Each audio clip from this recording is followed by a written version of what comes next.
আজকে তোমাদেরকে দেখাবো আমাদের হস্টেলের ক্যান্টিন রুম। দেখো বাইরে কি অসাধারণ একটি মাঠ আছে। এখানে কিন্তু আমরা সন্ধ্যার পর খেলা করি। আর এই ক্যান্টিনটা আছে আমাদের গ্রাউন্ড ফ্লোরে। সেম একই রকমভাবে উপরে ফার্স্ট ফ্লোরেও একটি ক্যান্টিন আছে, তবে সেখানে কিন্তু আমরা খাবার খেতে যাই না, কারণ খাবারটা নিচেই দেওয়া হয়। এটা হচ্ছে বয়েজ হস্টেল।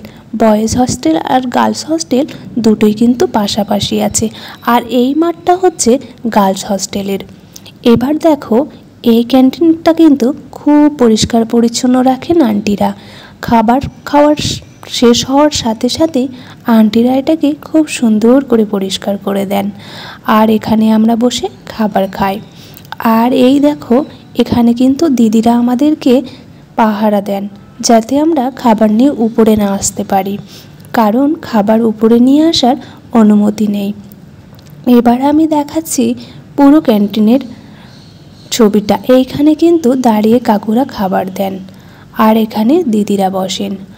আর এই যে আমি এগিয়ে যাচ্ছি, এখানে কিন্তু খাবার খাওয়ার পর আমরা প্লেটগুলোকে ধোয়াধুয়ি করি। আর এদিকে আছে ওয়াটার ফিল্টারগুলো। এখানে নর্মাল এবং ফ্রেশ জল